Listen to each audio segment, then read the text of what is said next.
여러분 뵙기가 참 쉽지 않네요. 8시 40분에 출발했는데 차가 참 많이 밀렸어요. 중간에 돌아갈까도 했는데 길이 외길이어가지고 돌아갈 수가 없었어요. 소개를 참 잘해 주셨는데요. 여러분 열왕기하 6장을 좀 펴주시고요. 중간중간에 말씀을 읽어가면서 말씀을 나누도록 하겠습니다. 오늘은 누가 하나님의 사람인가 하는 것에 대해서 여러분과 함께 나누기를 원합니다. 열왕기하 6장을 펴놓으신 상태에서 우리 함께 말씀을 나누겠습니다. 성경에 보게 되면 참 많은 인물들이 나오죠. 직접 세보지는 않았는데 학자들에 의하면 성경에 나오는 인물들이 한 1900여 명 된다고 그래요. 자, 그렇게 많은 인물들 가운데 하나님의 사람으로 불려진 사람, 하나님의 사람으로 불려진 사람이 많지 않습니다. 그렇죠? 특별 소수의 사람, 사무엘이라든가 모세, 엘리야, 엘리사와 같은 사람들에게만 하나님의 사람이라는 특별한 호칭이 붙여졌습니다. 성경에 하나님의 사람이라고는 말씀이 들어가 있는 구절이 72구절이 있는데 그 72구절 가운데 엘리야에게 하나님의 사람이라는 호칭이 7번 사용되었고 그리고 엘리사에게는 무려 28번이나 사용이 됐습니다. 열왕기하 6장에도 보게 되면 6절, 9절, 10절, 15절에 하나님의 사람이라는 호칭이 엘리사에게 사용이 됐습니다. 그러니까 성경에 나오는 인물들 가운데 가장 많이 하나님의 사람이라는 호칭이 붙여진 사람이 누구죠? 엘리사죠. 자, 엘리사, 하나님의 사람을 대표하는 사람입니다. 자, 그래서 오늘 우리는 과연 이 시대에 누가 하나님의 사람인가? 누가 하나님의 사람인가? 첫째로 자신의 정체성이 분명한 사람이 바로 하나님의 사람이다라고 하는 것입니다.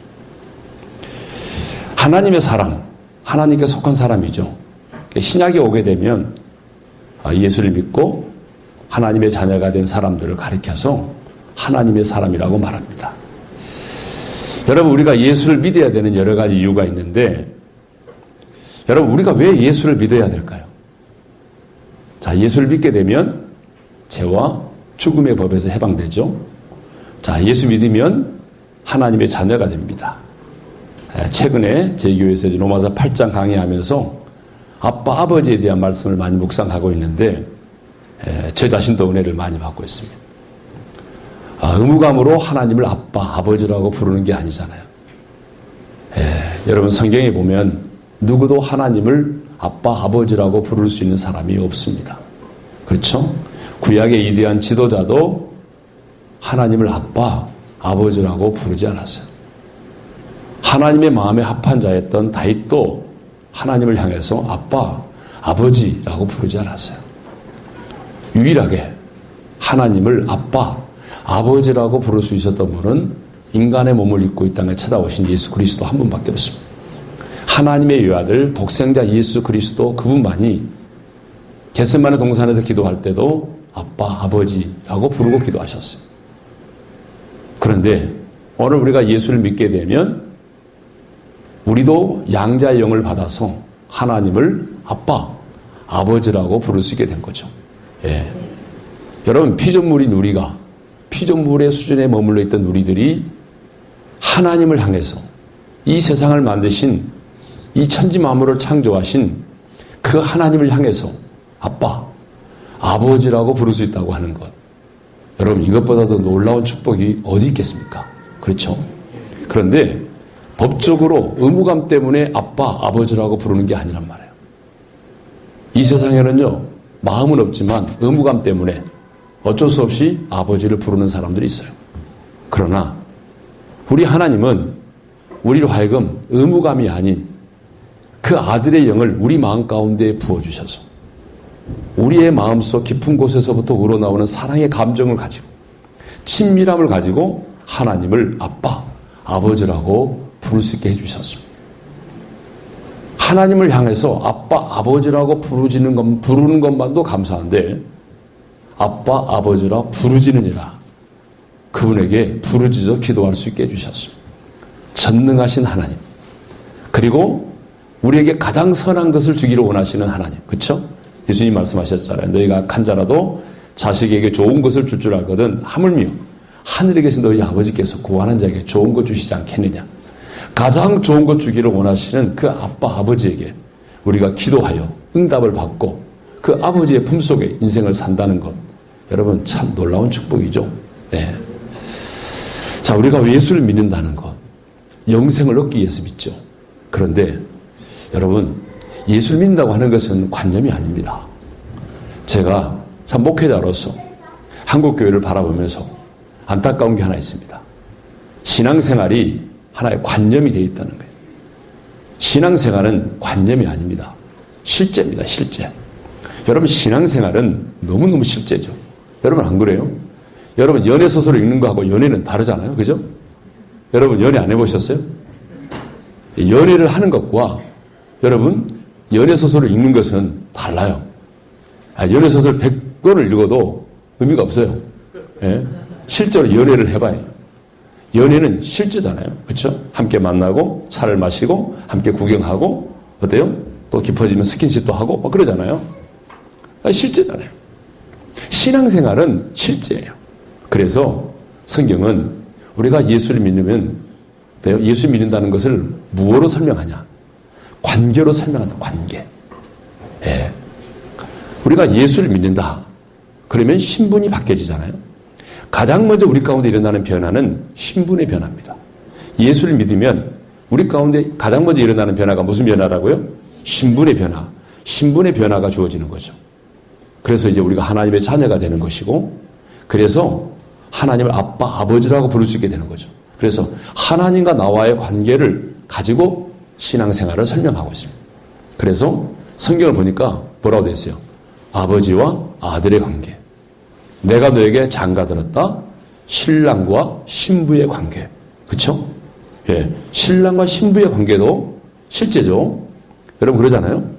아무리 여러분 아름다운 탤런트 사진을 붙여놓고 당신은 내 아내야. 예? 가끔 그런 사람도 있어요. 예, 인터넷 공간에 들어가가지고 밥 먹었어? 이런 사람도 있어요. 예? 예. 가상의 아내, 가상의 남편을 만들어 놓고, 예? 이렇게 서로 인사하고 밥 먹었어요? 예, 잘 주무셨어요? 약간 맛이 가는 사람도 있습니다. 그런데 여러분 그거는 실제가 아니잖아요. 예, 실제. 그 신앙생활은 정말 실제여야 한다는 거예요. 그래서 성경은 하나님과 우리와의 관계를 아버지와 아들의 관계, 또 신랑과 신부의 관계. 여러분 신랑과 신부의 관계가 여러분 얼마나 실제입니까? 그죠? 예. 그리고 또 뭐예요? 목자와 양의 관계. 예. 또 친구의 관계. 이렇게 관계로 얘기한다는 거예요. 하나님과 나와의 관계를 이렇게 관계로 이야기한다는 것은 무슨 말이냐 그러면 신앙생활은 실제라고 하는 거예요. 실제. 예. 그런데 우리는 신앙생활이 실제가 아니에요. 예. 너무 이론이에요. 하나의 관념이에요. 예. 그래서 한국교회가 신앙생활을 이렇게 하다 보게 되면 관념화되잖아요. 관념화돼. 관념화되다 보게 되면 뭐죠? 잎사귀만 무성하게 되는 거죠. 사람들이 종교적인 사람이 되어가는 거예요. 네. 여러분 교회 몇 년 다니다 보게 되면 아주 종교적인 사람이 됩니다. 종교적인 단어에 익숙해져요. 처음에는 할렐루야 하면도 쑥스럽지만 이제 신앙생활 하다 보게 되면 우리 그리스도인들이 쓰는 용어에 대해서 익숙해지고 또 찬양의 가사도 익숙해지고 하다 보게 되면 우리가 이제 뭐가 되는 거죠? 이제 굉장히 관념적인 사람이 되는 거예요. 그러니까 종교적인 사람이 되는 거예요. 예. 그러니까 한국교회 종교형이 많아요. 종교인들이 정말 많습니다. 예. 하나님과 실제적으로 대화를 나누고 그 선하심을 맛보고 하나님과 동행하고 하나님께 구하고 또 하나님의 음성을 듣고 예. 하나님께 묻고 답을 얻고 뭐 이렇게 살아야 되는데 신앙생활이 너무 관념적이죠. 예. 여러분 그러지 않아요? 여러분 그렇다고 생각하지 않아요? 우리 자신들도 그러지 않아요, 여러분? 예. 그래서 정말 안타까운 게 한두 가지가 아니에요. 예. 뭐 예를 들면 이런 거 있잖아요. 뭐 영적 전쟁을 이야기할 때도 예. 우리 삶이 영적 전쟁이다. 이것을 부정하는 사람은 거의 없습니다. 웬만한 그리스도인들은 우리 삶이 영적 전쟁이다. 다 인정하죠. 여러분 안 그래요? 예. 띠를 두르고 대모하는, 그래서 사회적 구원을 외치는 그런 교단과 교파의 사람들도 우리 삶이 영적 전쟁이다 라고 하는 것은 어느 정도 인정합니다. 예? 할렐루야 하고 막 순복음만 영적 전쟁을 말하는 게 아니란 말이에요. 예, 다 교단과 교파를 떠원해서 어때요? 우리 삶이 영적 전쟁이다 인정합니다. 그런데 영적 전쟁이라 해놓고 실제로 들여다보게 되면 뭐죠? 영적 전쟁을 안 합니다. 그리고 오히려 영적 전쟁하는 사람들을 공격합니다. 성경은 뭐라고 말하죠? 자, 우리의 싸움은 혈과 육에 관한 것이 아니다. 보이지 않는 악의 영들과의 싸움이다. 성경은 뭐라고 말하죠? 마귀를 대적하라. 예? 성경은 분명히 대적하라고 말하잖아요. 여러분 전쟁인데 전쟁은 대적을 해야 대적이 되는 거지. 여러분 전쟁을 안 하면 어떻게 전쟁을 승리를 얻겠어요?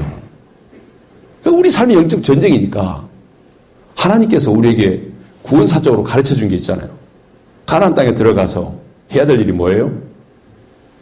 눈만 뜨면 죽을 때까지 가나안의 온주민을 몰아내라는 거 아니에요? 가나안의 온주민을 몰아내는 전쟁을 하라는 거 아니에요? 그러니까 우리가 구원받았으면 구원받는 순간 우리는 내 의지와는 상관없이 영적 전쟁의 한복판에 서 있는 것이고, 우리는 의지와는 상관없이 우리는 이제 하나님께 속한 자로서 영적 전쟁을 하게 되는 거죠. 영적 전쟁의 한복판에 우리가 있는 거예요, 지금. 예? 그런데 뭐예요? 영적 전쟁을 하게 되면 뭐라고 말하죠? 그런 게 아니요. 예수는 그렇게 믿는 게 아니요.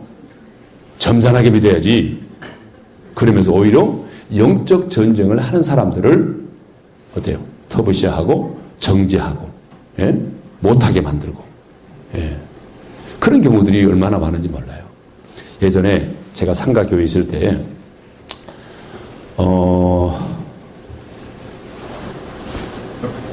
아프리카의 카얀자 목사님인가 한 분이 오셨어요.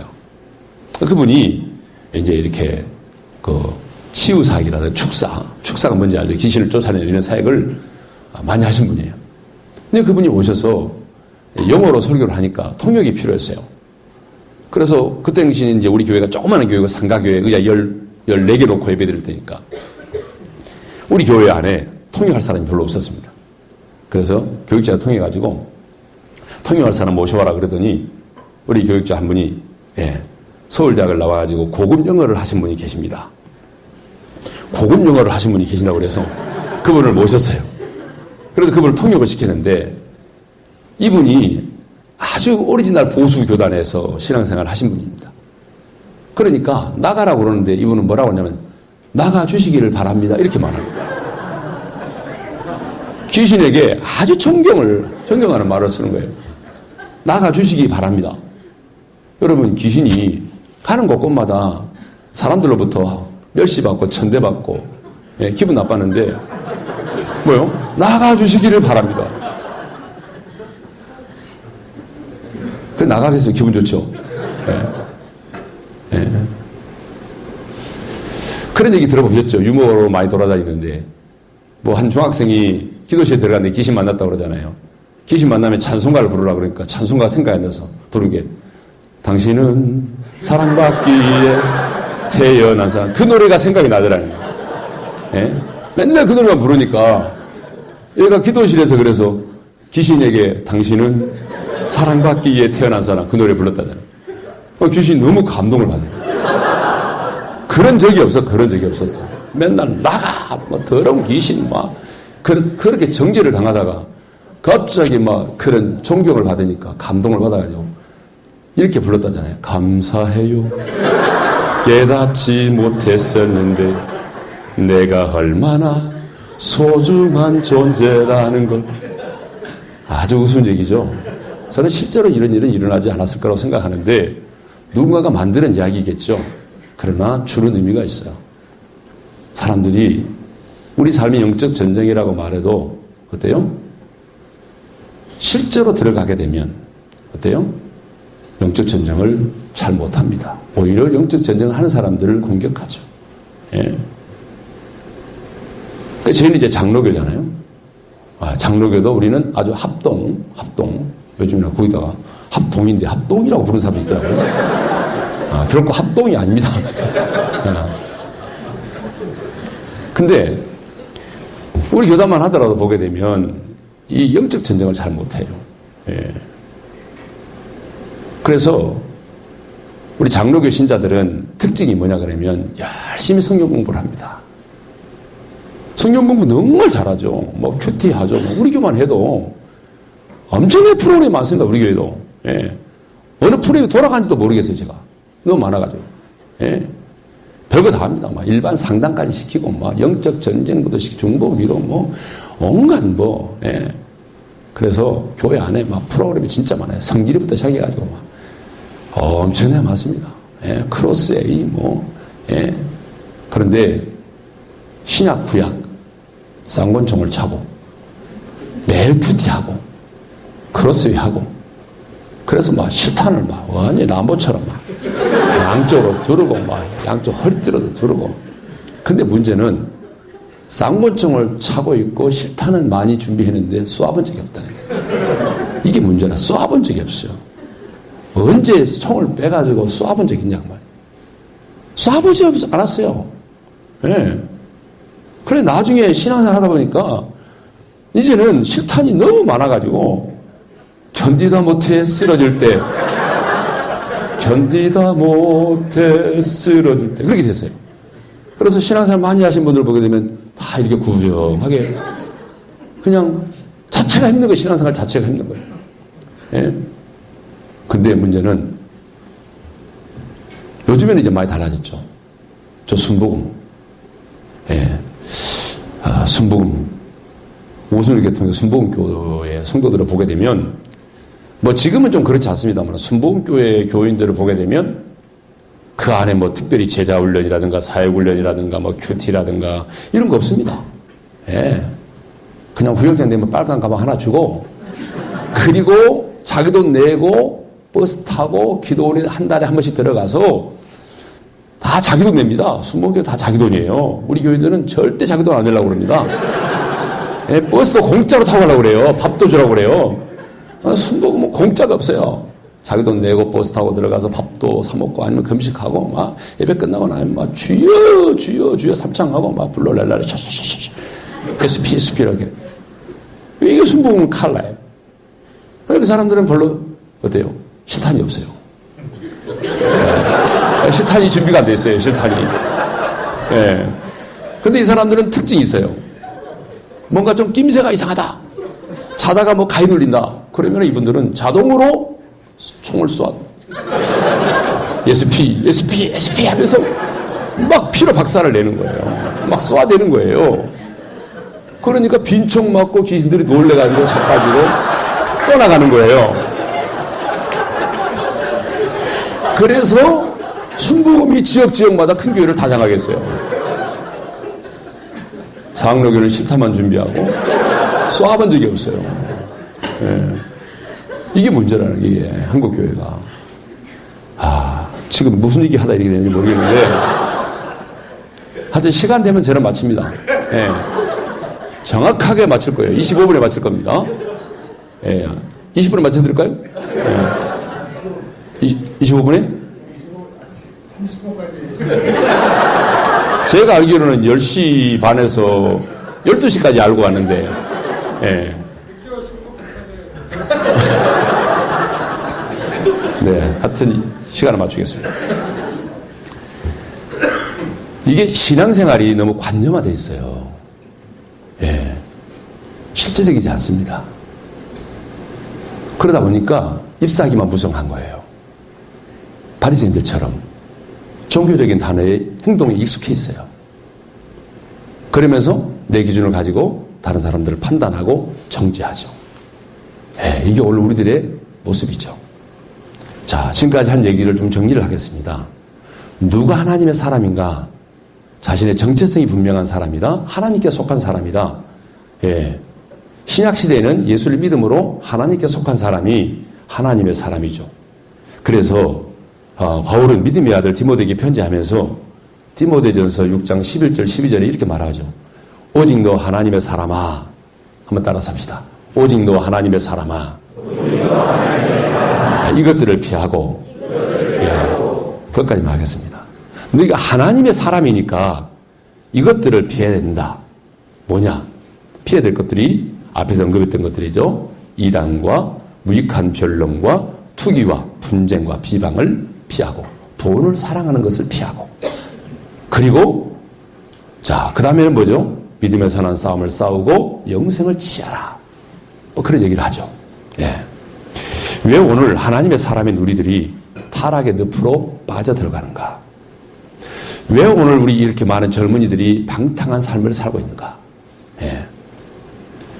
여러분, 우리 젊은이들이 정말 방탕합니다. 예.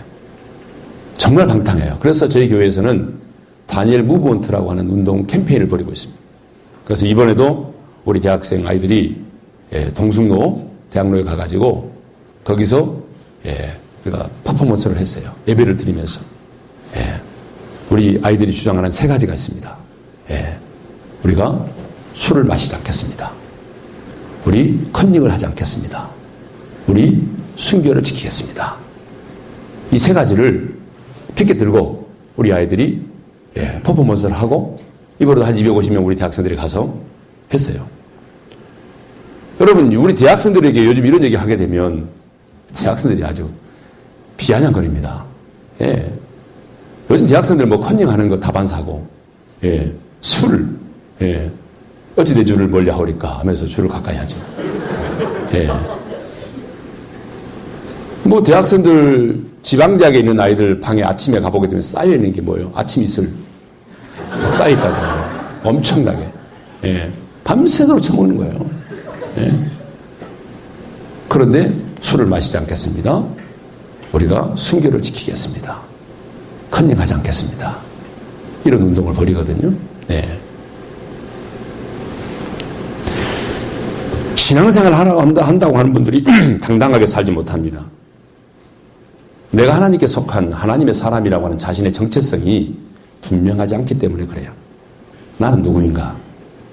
나는 왜 이 세상에 존재하고 있는가? 나는 지금 어디를 향하여 가고 있는가? 이 내 자신에 대한 정체성이 분명해야 됩니다.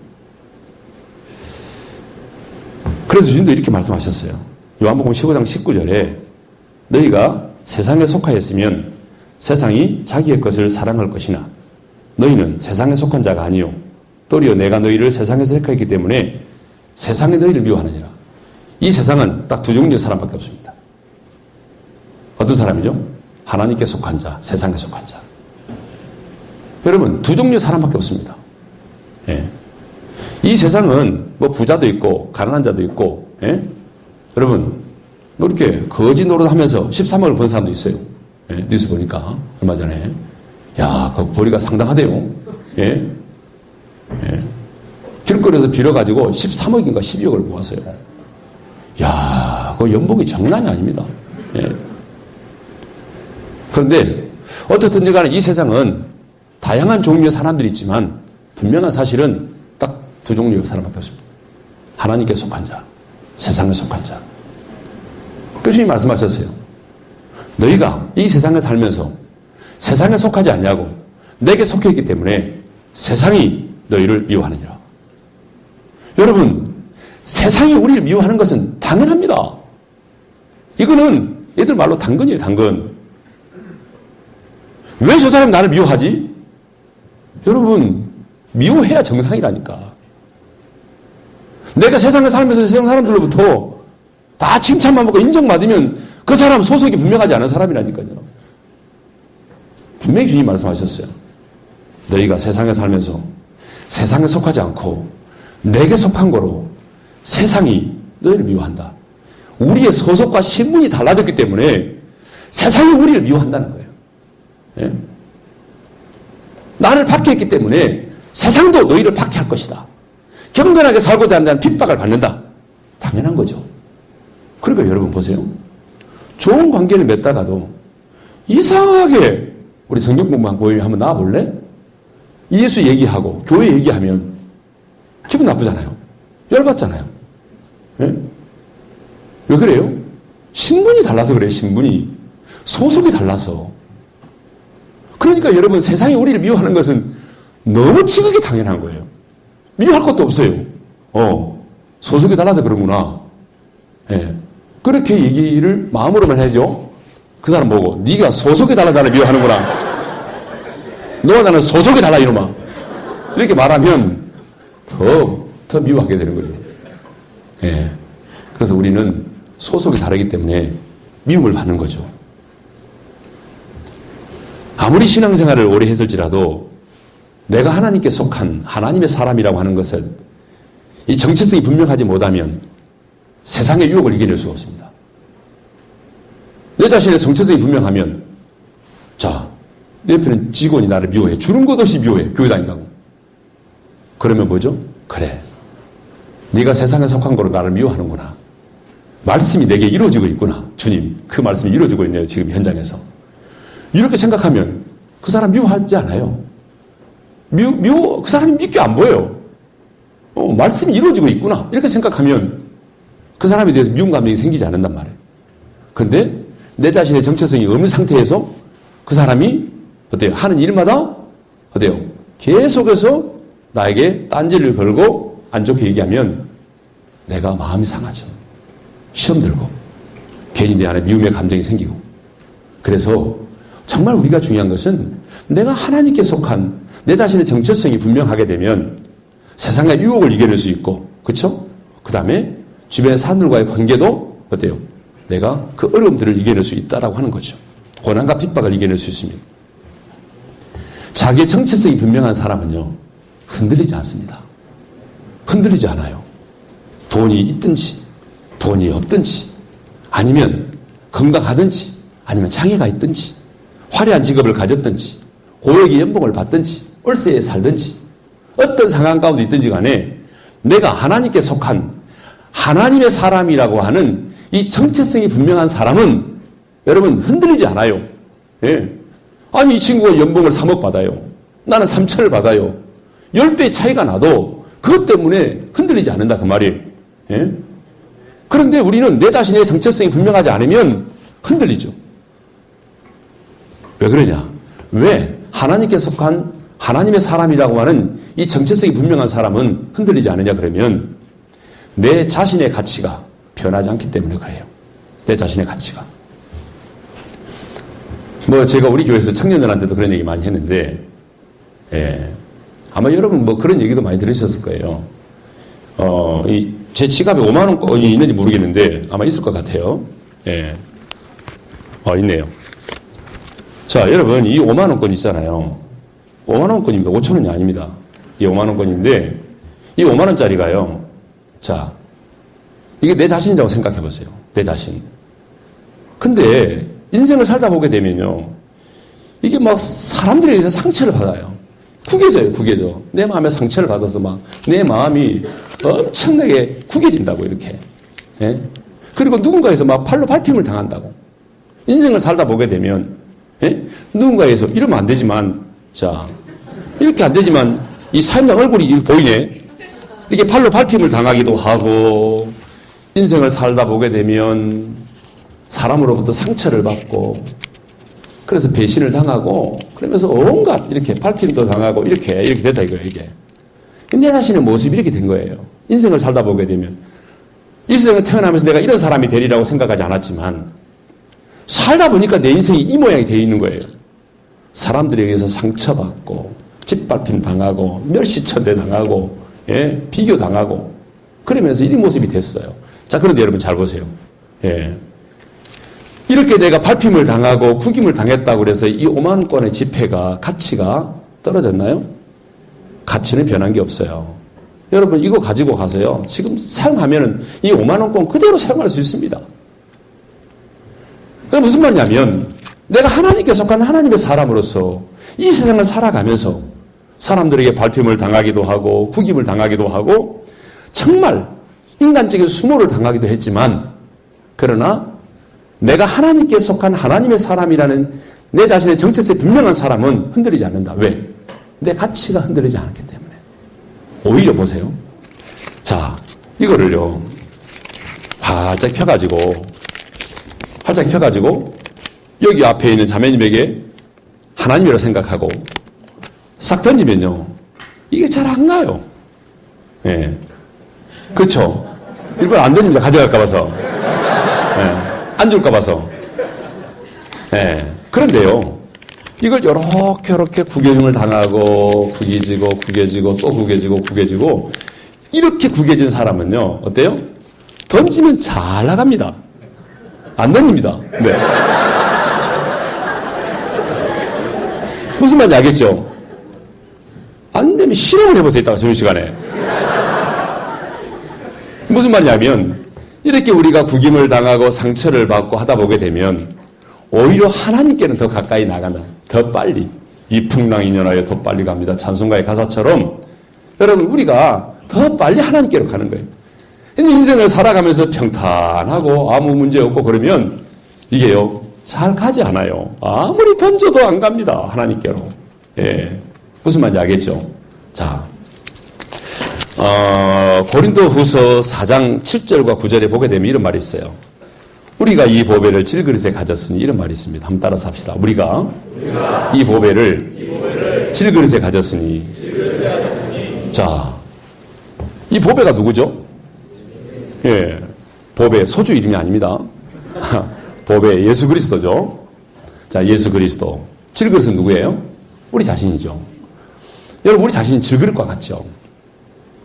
그릇은 종류가 다양하잖아요. 금그릇도 있고, 은그릇도 있고, 그렇죠? 예, 동그릇도 있고, 예, 질그릇도 있어요. 여러분, 가만히 보게 되면 여러분 자신은 어떤 그릇처럼 보여요? 어떤 사람은 진짜 금그릇처럼 보이는 사람 있잖아요. 그죠? 예. 금그릇처럼 보이죠, 금그릇처럼. 이재용 씨, 이런 사람 보면서 키도 크고, 예? 이재용 씨를 모르세요? 그럼 이건희 씨는 아세요? 건희 씨는 알고 재용 씨는 잘 모르군요. 여러분 키도 크잖아요. 예. 돈도 많잖아요. 그러니까 뭐 부시하고 골프도 쳤잖아요. 뉴스 보니까. 예?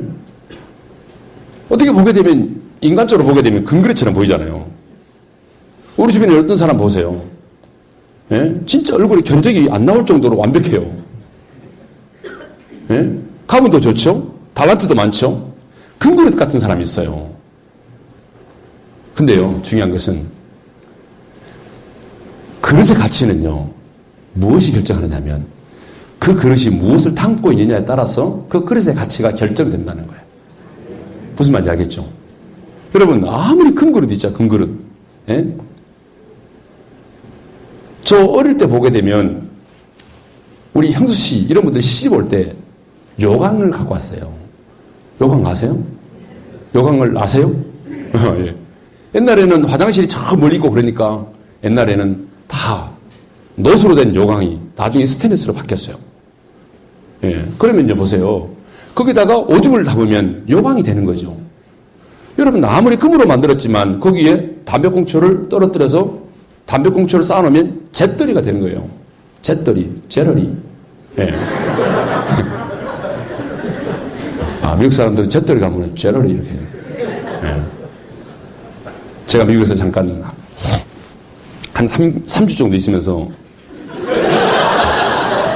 미국에서 3주 있었습니다. 3주 있으면서 우리 성도님이 집에서 차를 이제 가지고 생활을 했어요. 이제 배터리가 나갔어요. 미국 사람들은 배터리 모르잖아요. 배럴이 그러잖아요. 하도 미국 사람들이요.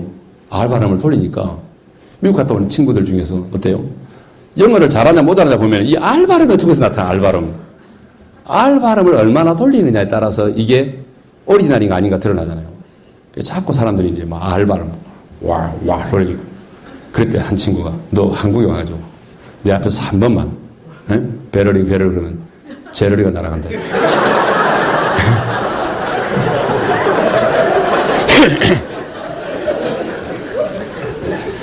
아무리 좋은 그릇도 큰 그릇이도 잿더리가 될 수도 있어요. 그릇의 가치는 뭐가 결정한다? 그 그릇이 담고 있는 내용에 따라서 가치가 결정된다는 거예요. 우리가 질그릇입니다. 떨어지면 바싹 깨어져 버린 질그릇. 아침의 마음과 저녁의 마음이 조속지변으로 변하기도 하고 늘 연약하고 마음은 논의로 돼 육신이 연약하다는 기도를 지금도 하고 있고 네. 하여튼 우리는 연약해요. 질그릇과 같아요. 그런데 문제는 뭐냐면 성경에 분명히 말 우리가 이 보배를 질그릇에 가졌다는 거예요. 그러면 질그릇에 가졌기 때문에 어떻다는 거예요? 그 다음에 이런 말씀이 나오죠. 사방으로 우겨싸임을 당해도 쌓이지 않고 답답한 일을 당해도 낙심하지 않고 박해를 받아도 버림받지 않고 거꾸로뜨림을 당해도 망하지 않는다. 이유가 뭐예요? 이 보배를 질그릇인 내 안에 질그릇인 내가 이 보배를 가졌기 때문에. 보배가 예수 그리스도죠. 예수 그리스도가 내 안에 계시면 내 인생의 가치는 나에 의해서 결정되는 것이 아닙니다. 여러분 이것이 복음의 진수입니다. 여러분 예수님을 딱 영접하면 예수님이 내 안에 계시면요. 보배이신 예수님, 우리의 삶의 이유가 되신 예수님, 우리의 삶의 해답이 되신 예수님. 여러분 그 예수 그리스도가 내 안에 계시면 중요한 사실. 내 인생의 가치는 나에 의해 결정되는 것이 아니고 내 안에 계신 예수 그리스도 그분에 의해서 내 인생의 가치가 결정되는 것입니다. 그러니까 내가 가방끈이 짧아도 상관없어요. 연봉이 작아도 상관없어요. 왜? 내 인생의 가치는 내가 뭐 스펙이 어떠냐? 어느 대학을 나왔냐? 스카이를 나왔느냐? 어느 공사를 다니느냐? 이게 중요한 게 아니라니까. 내 인생의 가치는 내 안에 계신 예수, 그분이 보배이시기 때문에 내 인생의 가치는 보배이신 예수님에 의해서 내 인생의 가치가 결정되는 것입니다. 그 여러분 당당한 거예요. 그래서 하나님의 사랑은 당당하단 말이에요. 왜? 여러분 뭐 어때요? 예. 내 안에 보배이신 예수님이 계시는데 예. 내 가치는 이제 예수님에 의해서 바뀌었다니까. 그래서 여러분 그래서 하나님의 사람은 당당하게 살아야 되는 거예요. 내가 처한 환경과는 상관없이 내 지위와는 상관없이 내가 하나님께 속한 하나님의 사람이라고 하는 이 분명한 정체성을 가진 사람은 흔들리지 않는다. 흔들리지 않는다. 예? 왜? 내 안에 예수 그리스도가 계시고 예수 그리스도가 계심으로 인해서 내 인생의 가치가 바뀌었기 때문에. 예. 베테랑이라는 영화 여러분 보셨어요? 예. 주무시는 분이 한 두 분 보입니다. 예. 그 마음을 제가 알죠. 얼마나 힘들겠어요. 예. 예. 이렇게 있다 보게 되면 뭐 산소도 부족하고 그래가지고 이 정몽주 후손이 될 가능성이 많습니다. 정신이 멍멍한 주책 바가지가 될 수 있어요. 예. 그래서 이게 움직이면서 해야 되는데 이게 뭐 이것도 하나 넣어놓고 이거 달아놨기 때문에 이게 움직여줘야 되거든요. 사실은 이게 눈동자가 움직여줘야 되거든요. 집중해서 본다는 게 얼마나 힘들어요. 이게 그죠? 그렇게 사람 움직여야 돼요. 움직여서 저를 따라와야 되거든요. 안 따라온 사람은 이 사람은 이제 선구자라 그래요. 선구자. 선천성 구제불능 자상실자라. 예, 그렇게 말하죠. 예.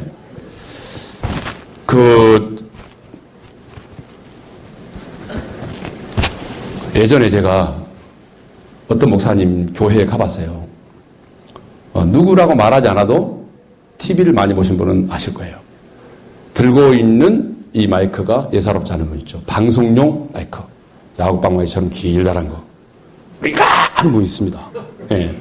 그분 교회에 한번 갔는데 제가 제 눈으로 직접 봤어요. 그분은 참 독특한 영성 목회를 하시는 분이에요. 예. 아주 독특하다고 표현할 수밖에 없어요. 예. 올라오실 때 보니까 영비천을 한 박스 들고 올라오셔서 나는 이게 아주 목사님 무슨 영비천을 드시나 그런 생각을 했거든요. 근데 영비천을 딱 놓고 설교를 하시다가 주무시는 분이 보이는 거예요. 그러니까 이분이 이건 뭐 제가 직접 눈으로 봤으니까 뒤로 번호 이렇게 하더라고요. 뒤로 번호. 거기는 완전 군대. 네. 교인들이 하나, 둘, 막 여자들은 사, 막 오 이렇게 막 해요. 예. 군대. 번호 하라면 잘 안 될 거예요, 있어도 지금. 예. 왜냐하면 이 방이들이 많아가지고 안 될 거예요. 근데 한 7번째인가, 8번째인가, 한 자매님이 주무시다가 깼어요. 그래가지고 번호를 했어요. 번호가 오니까 주무시는 분도 깨더라고요. 그래가지고 그분도 번호를 했어요. 근데, 목사님이 그 사람을 향해서 이렇게 세우더라고. 그 번호 하신 분을. 그래가지고 하는 말씀이 뭐라고 하냐면, 졸면 좋은 척 해야 되는데, 안 좋은 척 하면서 일어섰다는 거예요. 어? 당신 같은 이선자들 때문에 한국교회가 안 됐네. 한국교회까지 여기서 왜 좋은 척 하지 않고 이러네. 근데 사람이 다 그렇잖아요. 웬만하면 자기 번호 오게 되면 남을 줘던 사람도 안 좋은 척 하면서 번호를 해야지. 그러면 이렇게 하는 사람 있겠어요? 그러니까 그분이 이제 그렇게 했다는 거예요. 이렇게 세워놓고 여기서 영비천을 던지 그분을 향해서. 근데 그분도 그걸 받았어요. 그래서 사람 번호 앞에서 열어가지고 뚜껑을 열어서 충청도 무슨 말이 났는데 무슨 밭에 뭐 물대듯이 먹으라고 그러더라고. 그래서 그분이 또 일어나서 뚜껑을 열어서 다 마시고 앉았어요. 예. 잠이 오겠어요, 그 사람? 잠 안 오죠. 예. 근데 지금 두 분이 보이는데 영비천이 안 보여, 아무리 봐도. 예.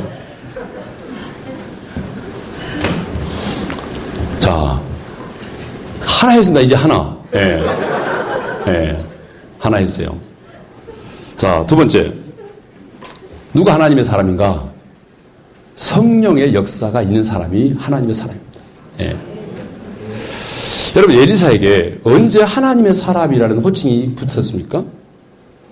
엘리사가 과부의 기름 그릇에 기름이 가득 차는 기적을 행했을 때입니다.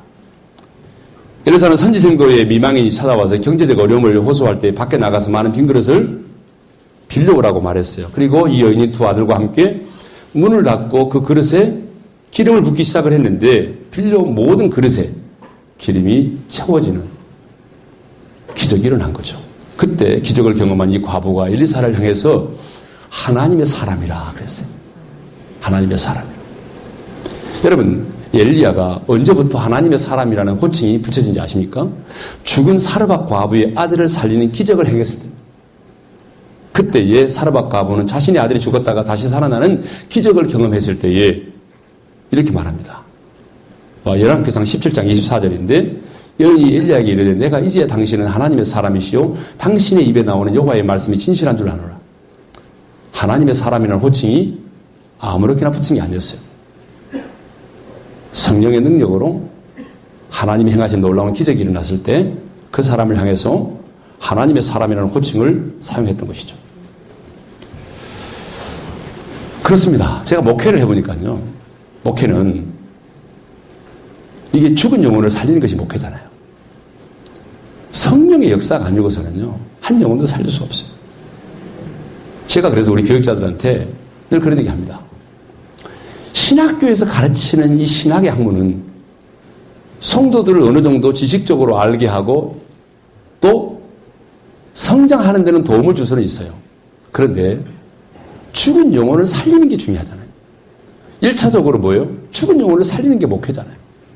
그리고 난 다음에 목양이 필요하죠. 근데 신학교에서는 목양만 가르쳐요.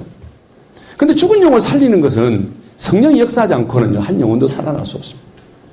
여러분 한번 생각해 보세요. 제가 늘 우리 교회에서 그런 얘기 많이 합니다. 우리가 믿는 복음 말이죠, 복음.